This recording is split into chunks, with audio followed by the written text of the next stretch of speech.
Good morning. Myself, Dr. Paula Shafui, Associate Professor, Department of Chemistry, SM Institute of Science and Engineering, Katan Pratur campus. So today I'll be discussing about the X-ray diffractions and its principle and an application. So it's very much important technique in today's life. So if you can remember, sometimes back Chandrayaan 3 gone to Mars, and it has that X-ray that uh, probe is there, so that it can able to identify what kind of elements are there in the southern pole of Moon. Even that sometimes in 2014 that we have seen that land rover to Mars to identify what kind of elements are there, whether water is available in the Mars surface or not.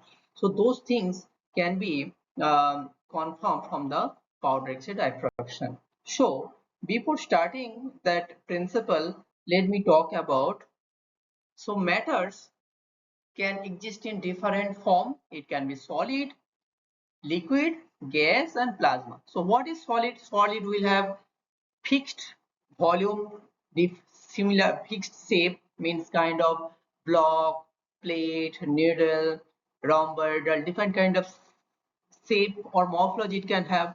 It will have certain melting point, density. Whatever liquid does not have any kind of shape, but it can have fixed volume, because if you put in certain container, it will maintain that container volume. So liquid will have freezing point. Generally it will be in 0 or less than 0 degree centigrade. For example, water, 0 degree centigrade, or most of the liquids have negative freezing point, but it is more characteristic by boiling point. So means liquid to gas, that transformation. And then gaseous molecule does not have any volume, does not have any shape. So if you want to store gas, for example CNG or LPG gas, you need to compress into liquid and then you have to store it, because gaseous molecules, it is difficult to put it in the gaseous form, then it will take lots of space will be required. And plasma is a different things. So basically different ions will be there. It's going to be cations, and it is formed in very high temperature. So it will have, it will not have any fixed volume or not have any fixed shape. Difficult to characterize it. So as I was telling, the solid basically it has definite shape, definite volume. It can be it is difficult to compress, because it will have very strong interactions are there, and it will have particular non-covalent interaction, for example hydrogen bond, halogen bond, electrostatic interactions and so on. And first of all, it's a rigid, because that molecules are highly packed. If you heard about that that close packing principle by Kitaigarovsky, you'll see that molecules are stable, a solid form is stable provided they are highly dense packed. It can be alternate packing, it can be AABB packing, like this it can be. So basically these molecules, they will be linked together by intermolecular interactions, and it will have certain compositions will be there. So solids can be two types, depends upon the atomic arrangement or binding energy or different kind of physical or chemical properties. So either crystalline or amorphous. So what is crystalline? So all of us know that we are familiar with the stones, we are familiar about that table salt or table sugar. So all are crystalline matter. So what is crystal? Crystal basically molecules, they'll arrange in a regular three-dimensional packing arrangement, in a three-dimensional pattern. So it's a long range order, just like if you consider the bricks in a building, you can see that arranged in a proper direction, in proper manner. It cannot be random manner. So it will have crystalline forms. It will have geometrical shape. It will have sharp edges. So you can see these are the different kind of crystals, and it will have certain shapes will be there. It can be octahedral, it can be pentagons, it can be cubic, lattice, all these things. So it will have short melting points, of course, because that whenever metal is crystal, it will have a certain melting point will be there, and it will give very clear cut melting point, and it will have particular geometry, means morphology will be there, and it used to diffract X-ray beam. That we'll discuss about it, because you know, the distance between the atoms in a molecule or crystals, it's a in angstrom, and when X-ray beam with a similar wavelength, means in angstrom level, fall on that crystals, it will diffract it. So for example, sodium chloride, potassium chloride, cesium chloride, diamond, so they are well known crystalline solid. You can see this is the diamond crystal, which is that Kohinoor. It is there in England, Buckingham Palace. So but if you talk about amorphous solids, amorphous basically it is derived from the Greek word omorphe, meaning shapeless. So what is that shapeless? Basically they will not have order arrangements. It is a complete to crystalline form. It's a short range order, or you can tell it's a random arrangement of molecules or atoms. So that's why it is called, also called non-crystalline solid, or we can tell supercooled liquid, because they are very high energy form. It definitely, it will have not have any sharp melting points. It will not have any geometrical shape. It will not diffract X-ray beam. So example is a glass or rubber or plastic material. So you can see that easily differentiate. Glass material mostly amorphous in nature, that's silica. But quartz basically it's a crystalline form. You can see the sharp peaks are present. This is the X-ray diffractogram, so sharp peaks are present. And this is that another case is that cristobalite, means it's a one kind of what is the ores of an element, so it will show crystalline nature. So using powdered X-ray diffraction, you can easily confirm that whether metal is a crystalline or amorphous. So crystals can be different types: ionic crystal, covalent crystal, molecular crystal, or metallic crystal. So ionic crystal basically that ions, means cations and anions, bind through ionic or coulombic or electrostatic interactions. So it will have high melting point. So for example, sodium chloride melting point is around close to 800 degrees centigrade. Cesium chloride is more than that. Whereas the normal molecules of suppose benzoic acid melting point is 122, because it's a covalent compound. Similarly, covalent crystals, they are held together by covalent bonds, that carbon-carbon bonds. So it will have very high melting point, and but they will have poor conductivity. Why? Because there is no ions will be involved. So for example, diamond is a three-dimensional crystal lattice. So it is a very poor conductor of electricity. Then if we talk about molecular crystals, so it is constituted by neutral molecule held together by weak intermolecular interactions. So mostly hydrogen bond, halogen bond, stacking interactions, and that's all. So basically, they will be soft. It will have low melting point. For example, sugar melting point maybe within 150 to 200 degrees centigrade. And the last one is the metallic crystal. So basically the metals may be silver, gold, copper. You can it will have free electrons. They can conduct electricity. They will have high density. So any kind of metal. So basically these are the different types of crystal. So what is crystal lattice? And because as we are more interested on crystals, so crystal basically the periodic element of I can say unit cells in which molecules or atoms will be involved. So basically molecules or atoms, they will be arranged in a unit cell in such a way that they will be repeating throughout the crystal lattice. So basically, you can see, suppose this is your crystal lattice, and you can see these red dots. can be considered as a unit cell because they are repeated throughout the crystal lattice. Or if you see here, this white dot also can be called as a crystal lattice, and that is also repeated. So basically these are called repeating units or unit cell.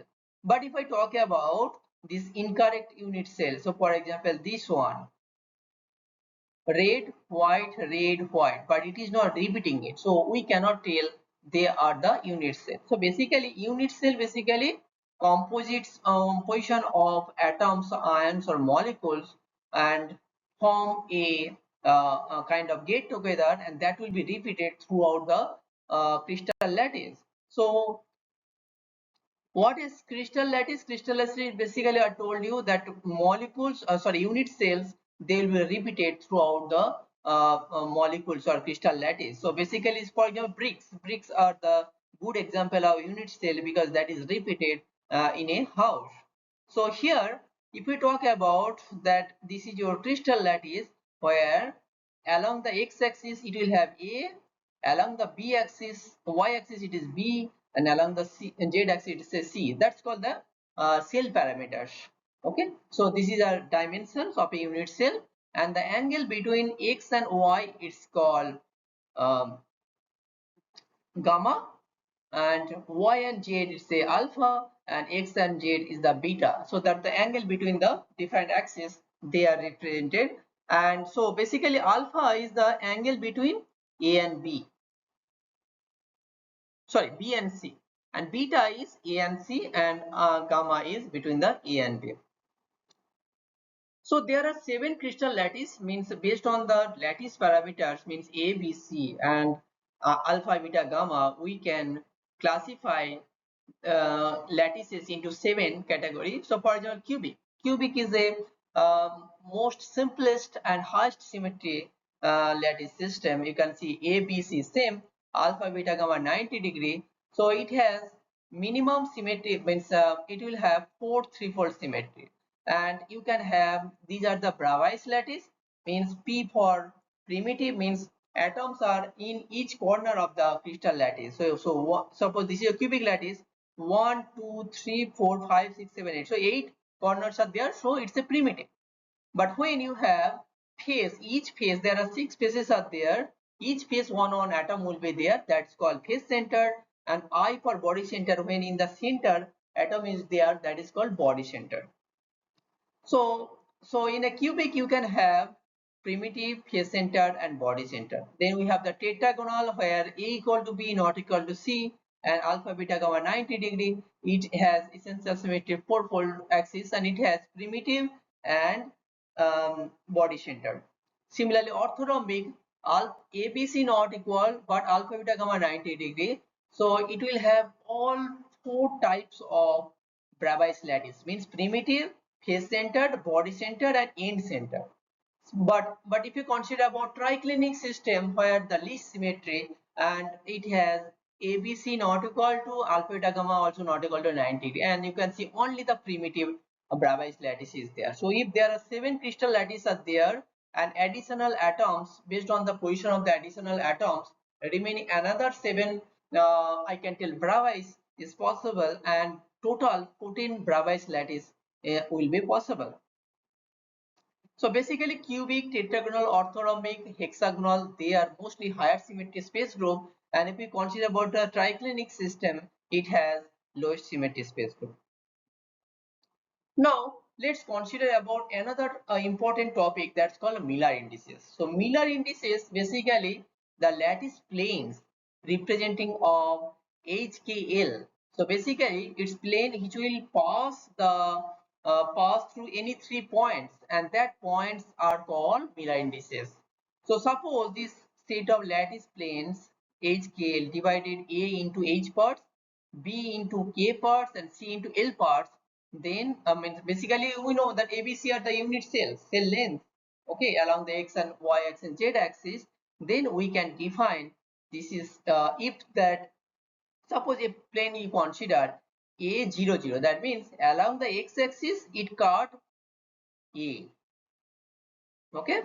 So when you want to define the Miller indices when it has one unit, it is cut in the x-axis, then you can tell its Miller indices is 100.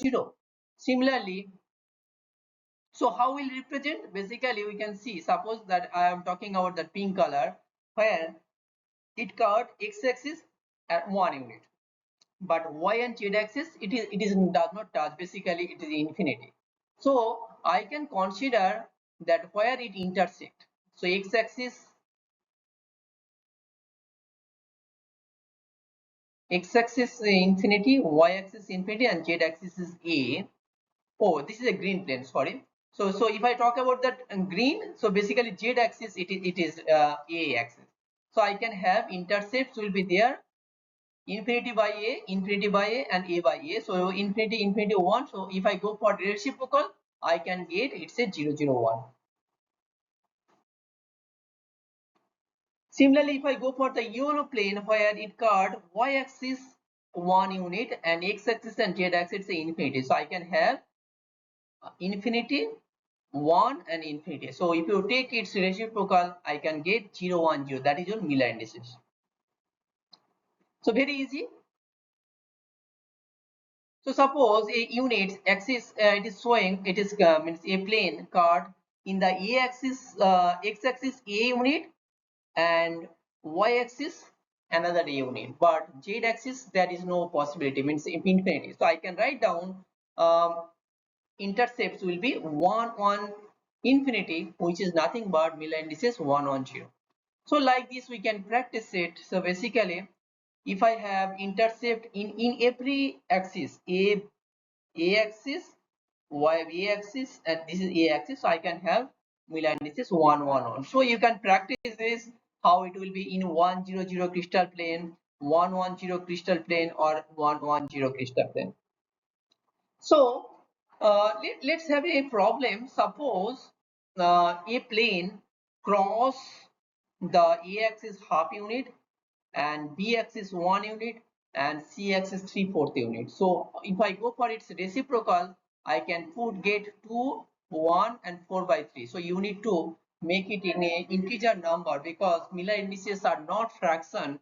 So I can, if I multiply by 3, I can get 634, which is your Miller indices 634.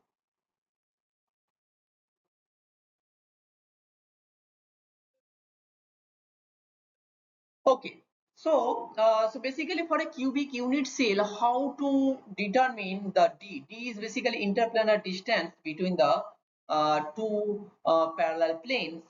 That will I'll come back to when we will be talking about Bragg's law derivation. So basically, this interplanar distance is very much important if you want to know how much is the cell length. Okay. So here, suppose we know that h scale value for 0, 1, 0 or 0, 2, 0. So if I know that h scale value, then for cubic unit cell, this is the formula: dh scale equal to a by root of square a square plus k square plus l square. Now if I go for 0, 2, 0, that means in the y-axis it cut 2 units, sorry, half units, and x-axis and y-axis it will not able to cut it. Basically parallel planes will be there. So if I go for its reciprocal, I'll get 0, 2, 0. Now for d 0 to 0, I can get the value, it's a b by 2. Okay. Now if I know that distance between the two parallel planes, I can able to define how much is the b axis. Now we need to know some of what is called constructive interference and what is called destructive interference. Suppose two electromagnetic radiations pass through a matter. Okay, so it will have particular magnitude and particular directions will be there. So suppose x-axis will have same magnitude as that wave y. So as they have same amplitude and same direction, it can have both electromagnetic radiation can have constructive interference, because in this case two waves are in phase, so amplitude will be doubled.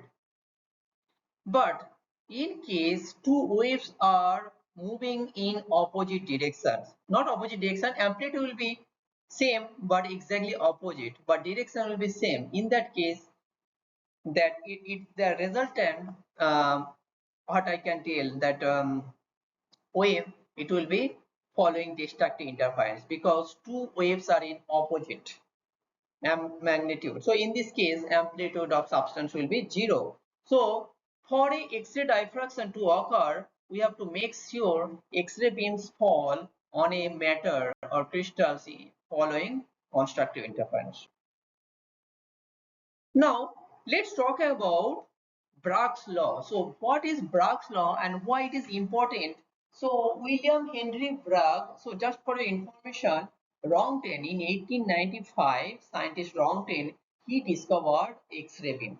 How X-ray beam is discovered? So basically he hid electron beam from a, means electricity pass through a metal, and it will kick out that inner electrons from that K cell, kick out the electrons and come out to the valence electron orbitals.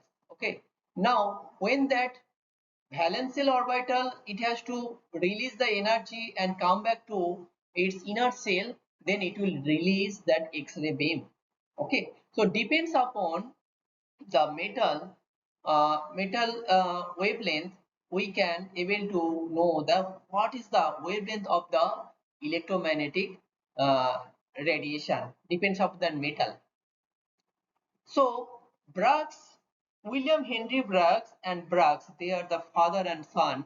So they have postulated that okay, lattice basically represents either atoms, ions, molecules, and it is present in these lattice planes. Now, if that X-ray beam fall on a lattice point, it has to diffract in the same angle. Of course, it is possible that it can pass through in this direction, it can scatter in any direction, but that is the minimum condition they put it, that constructive interference will be required between the two successive first ray and second ray. It will have constructive interference, means two waves, parallel waves, will have similar magnitude and similar direction, and the angle between the incident radiation and the lattice plane, and angle between the incident radiation, scatter radiation and lattice plane has to be same. That's called theta. Okay, and distance between two planes is called dh scale. H scale already we know that it's a Miller indices. Now if that X-ray fall on it and pass coming out, and second ray fall on it and coming out, you can see how much path difference will be there. That is called OA plus OB. Now we need to find out how much is the OA and OB. So already we know this distance is D.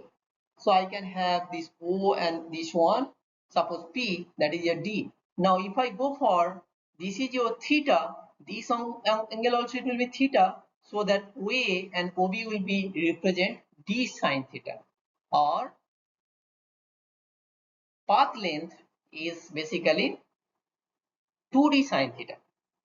Now, for a constructive interference, this path length is directly proportional to the wavelength of the electromagnetic radiation. Suppose lambda is your electromagnetic radiation, and that means path difference in lambda. Already from the geometry we could able to know, yes, path difference is 2d sine theta, and that's what n lambda equal to 2d sine theta, where n is the order of reflection. N can be any number, but except 0, it's a 1, 2, 3, 4, any numbers can be. And that's what any kind of crystals has to diffract it, they have to follow this principle, n lambda equal to 2d sine theta. So this is your powder X-ray diffractometer. So you can see that this is your primary X-ray source. You can have copper. Its a wavelength is 1.5431 angstrom, or you can use molybdenum. It can have 0.7107 angstrom. So basically, copper because of its higher wavelength, you can have its energy is a almost half compared to molybdenum, because molybdenum is half of the wavelength of the copper, so energy will be high. So if you need high energy electron beam, you can use molybdenum. If you need low energy electron beam, you can use the copper. And this is your goniometer. Goniometer basically on which you need to put the crystal and mount the crystal, and X-ray will fall on it, and this is your detector, means that it will be that diffraction beam. It will be accepted by this detector. Okay, so basically it will have sample holder, and then X-ray beam will be moving at 360 degree, means it can move it in all directions, so that you can take the image or diffraction plates, the diffraction image you can put it. So this is the easiest way to show. So this is your sample or crystal lattice.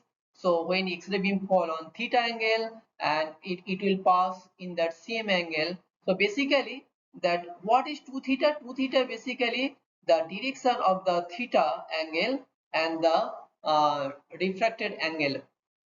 So that defines is your 2 theta.